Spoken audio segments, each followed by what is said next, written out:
예, 어제에 이어서 오늘도 2020년 부동산 시장에 대한 전망해 보도록 하겠습니다. 특히 아무래도 어제 나와온 정부의 부동산 규제책에 대한 해설도 한번 들어봐야 될 것 같은데요. UNR 컨설팅의 박상원 대표 만나서 직접 들어보도록 하겠습니다. 네, 반갑습니다. UNR의 박상원 대표입니다.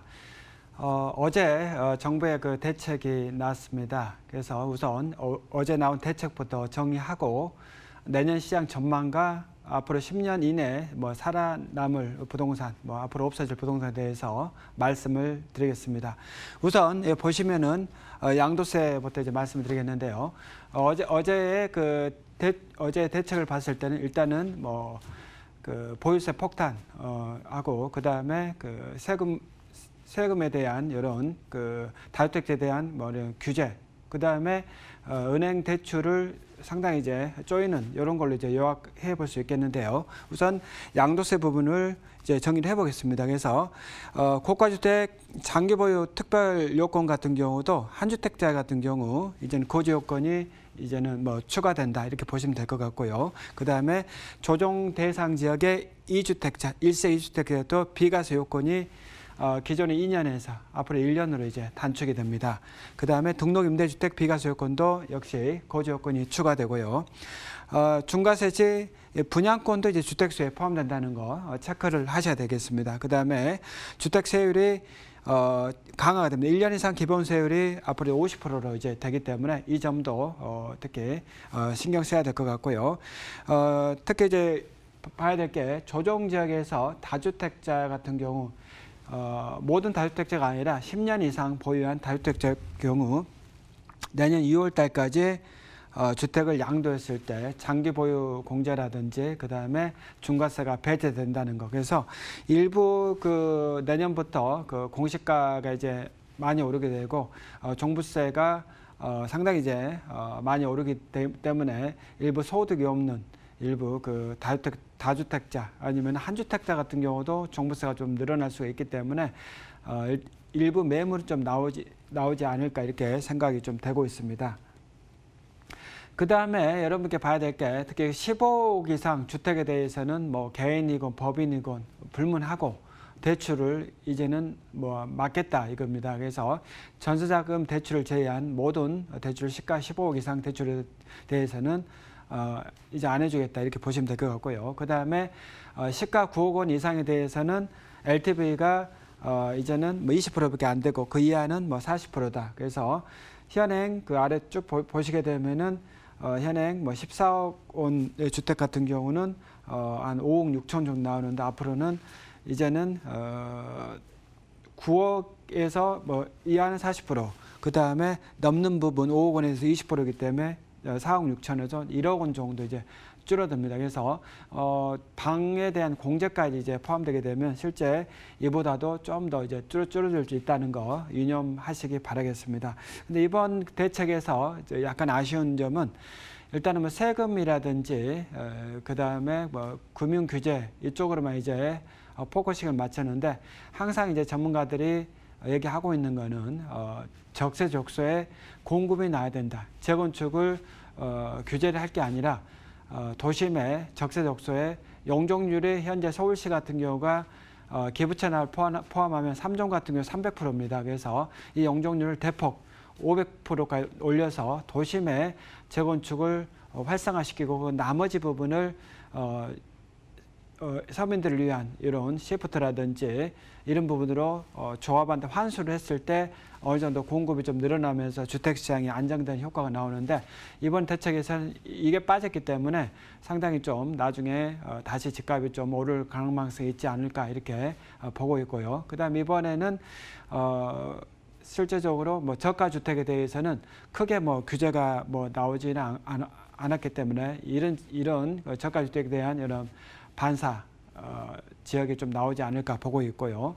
그 다음에 청약시장에 대해서 약간 이제 분양권 전매라든지 보유기간 또 이제 거주기간도 포함됐지만은 현재 청약시장에서 그래도 수백 대 1의 가열 영상을 보이고 실제적으로 프리미엄 같은 경우도 최소 뭐 몇억 원, 뭐 많게는 10억 원 이상 뭐 이제 오르고 있기 때문에 청약시장 같은 경우도 계속 이제 가열 양상 보이면서 주변 단지까지 번질 우려가 좀 남아있다 이렇게 보시면 될 것 같고요. 그 다음에 이번에는 그 서울 수도권 쪽에 규제가 분양가 상한제까지 어느 정도 더 추가됐지만은 지방 광역시 같은 경우는 이번에는 거의 빠졌습니다. 그래서 부산이라든지 뭐 대구라든지 울산이라든지 광주라든지 이런 지역에서 상당히 이제 거의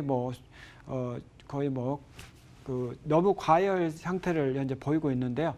이번 대책에서 빠지기 때문에 일부 자금이 지방으로 좀 가지 않을까 이렇게 보고 있습니다. 자, 이어서 10년 후에 대한민국의 부촌의 변화를 예측을 뭐 나름대로 해봤습니다. 그래서 과거에는 성북동이나 평창동이나 한남동이나 압구정동이나 아시아손수촌이나 뭐 올림픽손수촌 아파트가 과거에는 부촌이었습니다. 뭐 지금도 뭐 어느 정도 이제 부촌이지만은 이제는 이 자리를 많이 이제 도곡이나 대치동으로 해서 2000년대 초반에 넘어오면서 그 다음에 최근에 평당 1억까지 간다는 뭐 반포라든지 개포동으로 서서히 넘어오고 있습니다. 그러면은 앞으로 10년 이내, 10년 이후에 어느 지역이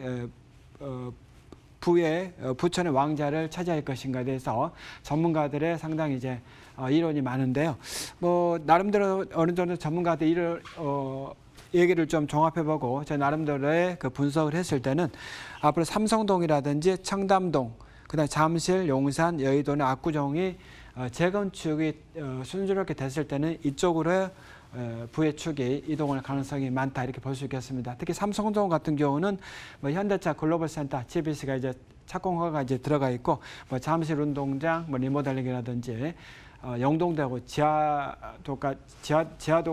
지하까지 이제 복합 개발하게 되면은 최소 뭐 10만 명 이상의 이제 고소득자들이 밀집할 수가 있기 때문에 인근의 잠실까지 영향을 받을 수가 있다라고 보시면 될 것 같습니다. 자, 그래서 어느 정도의 그 선진국 부동산을 봤을 때 선진국도 마찬가지로 도심으로 많이 몰린다. 그래서 에그 프라이라고 그래서 실제적으로 경기가 안 좋을수록 일자리를 찾아서 도심으로 몰리는 영향을 보이기 때문에 계란 노른자 같은 경우도 달아오를 때는 실제로 흰자 노른자 거의 동시에 익지만은 오히려 우리가 후라이팬에 가스불을 껐을 때는 노른자는 뭐 늦게 식고 흰자가 먼저 식는 이런 현상을 보이기 때문에 항상 여러분께서는 투자를 했을 때는 도심 쪽으로 집중한다. 도심이라고 해서 뭐 서울 도심만 얘기하는 게 아니고 수도권도 도심이 있고요. 지방 광역시 도심이 있습니다. 그래서 어제 제가 말씀드린 대로 월세가 원활하게 되는 지역들을 여러분들이 도심이다 이렇게 판단하시면 될 것 같습니다. 일본 부동산 시장 마찬가지입니다.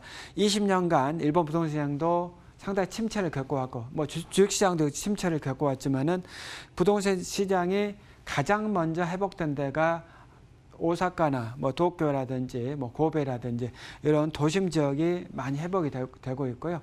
뭐 우리 서울 같은 경우는 뭐 3.3 제곱미터당 평당 뭐 1억 원 아파트가 실제적으로 뭐 이번에 돌파를 해서 상당히 이제 많은 분들의 관심을 끌었지만은 이 뭐 도쿄 이런 지역 같은 경우는 뭐 3.3 제곱미터당 뭐 5억 정도 넘는 아파트도 흔합니다. 그래서 그래도 일본의 이런 외곽 지역의 이런 부동산들은 아무리 경기 회복이 되더라도 지금도 상당히 좀 어려움을 겪고 있다. 그래서 일본 부동산 시장을 봤을 때 앞으로 10년 이내에도 저성장이 계속 된다고 봤을 때는 도심 쪽에 월세가 잘 되는 이런 수도권 쪽의 대도시라든지 지방의 광역 도시 위주로 그 다음에 서울의 중심부 위주로 투자를 하시는 게 여러분들의 자산을 좀 늘릴 수 있는 방향이다 이렇게 볼 수가 있겠습니다.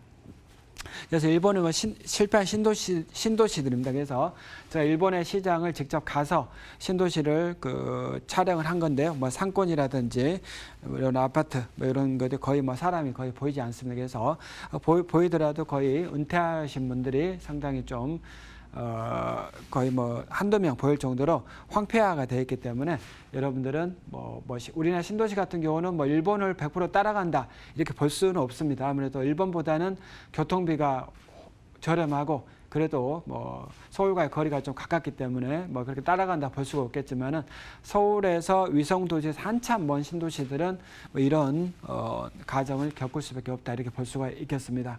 그래서 뭐 한중일 비싼 아파트 제가 이제 쭉 가져왔는데요. 뭐 홍콩의 뭐 빅토리아 피크 마운트 니컬스 이런 것들 뭐 평당으로 봤을 때 뭐 6억 정도, 반포 아리팍이 뭐 1억, 록봉기가 뭐 이런 히노키치 같은 경우가 뭐 3억 정도 평당입니다. 그래서 그다음에 푸둥 같은 경우도 뭐 1억 2, 3천 되니까 지금은 조금 더 가격이 올랐을 수도 있는데 그 GDP 대비했을 때 우리나라 부동산 가격이 뭐 평당 1억 비싸다라고 상당히 말이 많지만은 이 각국의 부동산을 봤을 때 GDP 대비해서 우리나라 강남의 부동산이 싼지 안 싼지는 여러분께서 판단을 하시면 될 것 같습니다. 그래서 이런 부분이라든지 그 다음에 월세를 봤을 때 충분하게 월세를 받을 수 있다 이렇게 보시면은 뭐 나쁘지 않다 볼 수 있겠고요. 그 다음에 저 20년간 이제 투자를 하면서 뭐 이제 쭉 제가 봐봤을 때는 일단은 뭐 부동산 투자를 성공하는 얼굴상이라서 제가 이제 뭐 좀 연구를 해봤는데요. 어느 정도 이제 얼굴이 좀 크고 이런 분들이 좀 액션이 좀 빠르고 그 다음에 뭐 사업도 잘하고 이런 분이기 때문에 쭉 제가 이제 자료를 캡처해 갖고 1, 2, 3번 같은 경우는 뭐 상당히 좀 건물도 많고 이런 분들이다 해서 여러분께서 좀 상식적으로 보시면 될 것 같고요. 그 다음에 신도시락에도 뭐 우리 제가 직접 가본 뭐 일본의 마쿠아리라든지 뭐 프랑스 신도시 라떼방스 같은 경우는 신도시지만은 업무 시설이 이제 많이 들어와 있다. 우리나라의 판교라든지 뭐 이런 업무 시설이 많이 들어와 있는 이런 신도시들은 집값이 많이 오릅니다. 그래서 정부의 신도시를 개발할 때도 GTX는 물론이고 그다음에 업무 시설까지 유치를 해야 됩니다. 그래서 GTX는 실제적으로 뭐 어느 정도 민자가 좀 들어갈 수밖에 없기 때문에 시간은 단축될지 몰라도 아무래도 뭐 요금이 상당히 좀 비쌀 것으로 예상이 되고 있기 때문에요. 이런 신도시더라도 업무 시설이 들어가는 이런 지역에 집중적으로 여러분들이 노려야지 10년 이내에도 내가 보유한 부동산이 뭐 괜찮은 부동산을 평가할 수 있겠습니다. 자, 그래서 일본 같은 경우도 마찬가지로 모든 부동산이 부동산 중개업소를 봤을 때 매물장비 우리는 매매 위주로 되어 있는데 거긴 대부분 월세가 얼마냐 이렇게 되어 있습니다. 그래서 여러분들이 아파트라든지 뭐 요새 인기 있는 뭐 분양권이라든지 뭐 신축업 청약할 때도 아파트 가격이 계속 오르지 않습니다. 그래서 나중에 떨어질 대비해서 전세가율이 어느 정도 받을 수 있을 것인가. 그 다음에 월세가 원활하냐. 이거를 판단해서 여러분들이 분양을 받든지 아파트를 매입을 하셔야 될 것 같습니다. 역시 뭐 홍콩 자산가들 강호수 주변 거주 어제 말씀드렸습니다. 그래서 우리나라도 뭐 삼성동, 뭐 반포동, 뭐 이런 지역 비싼 이유가 강 주변이 있다. 그래서 역시 외국도 마찬가지다. 이것도 역시 10년 이후에도 계속 이런 전망이 갈 것 같습니다. 그 다음에 뭐 마찬가지입니다. 미국, 싱가포르, 마카오도 역시 강 주변, 특히 풍수를 믿는 나라 같은 경우는 물이 하나의 그 재물로 보기 때문에 강 주변의 부동산 가격이 상당히 많이 오르는 경향을 보이고 있다. 리펄스베이, 뭐 빅토리아. 그 다음에 유럽도 마찬가지입니다. 유럽도 제가 직접 가서 이제 프랑크푸르트 파리도 역시 마찬가지고요. 그래서 일단은 뭐 어제 오늘 걸쳐서 제가 이제 그 내년도 부동시장 전망이라든지 10년 이내 살아날 부동산에서 말씀을 드렸습니다. 그래서 어제 갑자기 대책이 발표돼서 오늘 상당히 시청자분이 혼란스러울 텐데요. 그래서 부동산 투자는 멀리 최소한 뭐 3년, 5년, 10년을 봐야 되기 때문에 여러분께서 계속 정보에 관심을 가지시고 자산을 좀 늘리는 계기로 삼았으면 좋을 것 같습니다. 감사합니다. 예, 어제 오늘 UNR 컨설팅의 박상원 대표와 함께 부동산 시장 전망과 또 규제책에 대한 내용들 정리해 드렸고요. 오늘은 아무래도 부동산 시장 뉴스에 많이 시간을 할애했습니다. 남는 시간 저희 머니투데이 방송과 함께 시장 대응도 잘 하시고요. 저희들은 내일 이 시간에 또 새로운 뉴스들과 전략들고 다시 찾아뵙도록 하겠습니다. 시청해 주신 여러분 고맙습니다.